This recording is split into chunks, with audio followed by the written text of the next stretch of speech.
Identifying the suspect! Coming to get you, Bobber.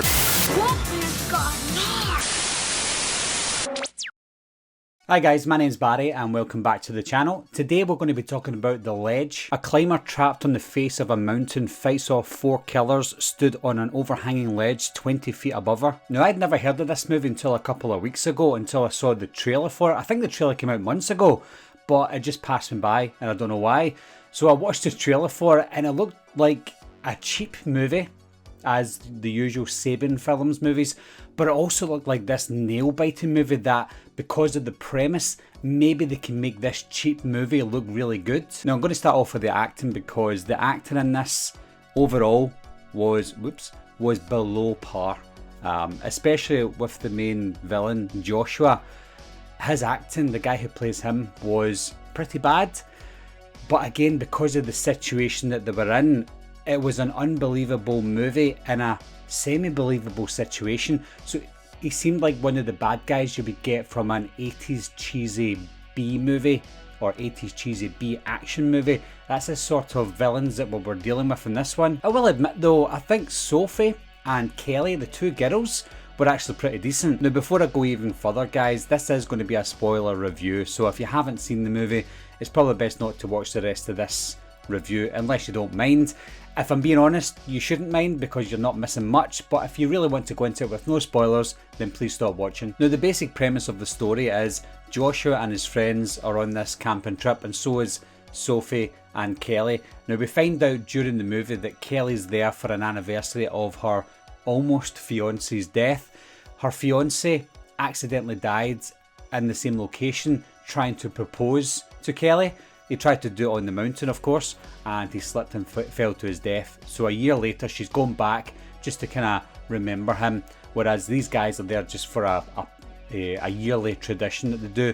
But Joshua, out of the whole of the friends, he always does something wrong as a kid, and they all have to cover for him. And in this one, it's the same thing. He tries to rape Sophie.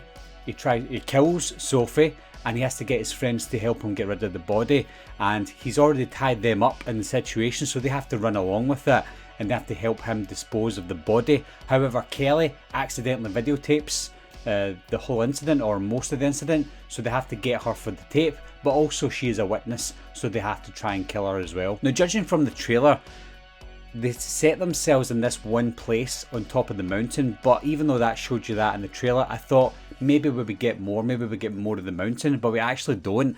I think a good half of the movie takes place in this one location on the mountain. I think it was a massively missed opportunity where they could have roamed the mountain a little bit more, make it more of a high-octane chase, but they didn't do that. It was more of a slow chase for the first half of the movie, and then they sat still for the last half of the movie. Now Kelly, with her backstory, although we needed a good backstory so that we know there's a reason for certain things, the way they executed it was pretty cheesy as well. We had flashbacks that almost looked like dreams with her and her old boyfriend, and showing you them meeting for the first time, getting together for the first time.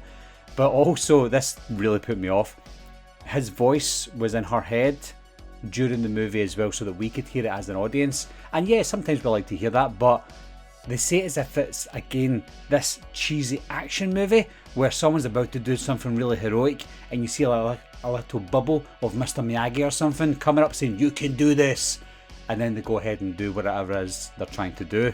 So that aspect of the movie was very cheesy as well. I was willing to look past all the cheesiness in this film because of the plot that we had, but it didn't live up to the plot. You know, with this sort of plot, where there's this girl trying to get away from people thousands of feet in the air, you'd think, wow, this sounds really good, and it does sound really good. And I think from start to finish, that's what kept me watching the movie, thinking I was going to see something that I was hoping for, and I didn't see that.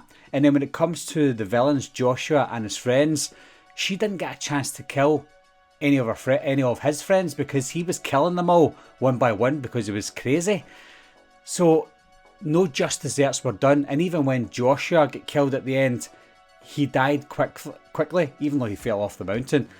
He probably had a painless death at the end, whereas the rest of them all died tragically. There was this one guy who was burned alive and he was hung from the mountain, as he was burning and screaming, and then because of the flames, the rope snapped and then he fell to his death. He got a worse death than Joshua, the one that deserved the most. There was a lot of questionable things about the plot that happened in the film, but the most questionable one for me was, why did they bring a video camera with them? Why not just use their phones to video it? A lot easier, a lot more compact, especially when you get up in the mountain. What was the need for this video camera? It's almost like the script was made in 2004 and they didn't change anything from that and just ran with it. I think that was quite weird. Overall guys, it was a great concept but a massively missed opportunity for what could have been a really good high-octane movie, but instead we got a high-octane idea with a really flat execution. Anyway guys, if you've seen this movie, leave your comments down below, let me know what you think of it. If you haven't seen it, I do recommend watching it because maybe something deep down in yourself will maybe enjoy this movie. But anyway guys, thanks all for watching, thanks for subscribing, and I'll see you soon. Bye bye.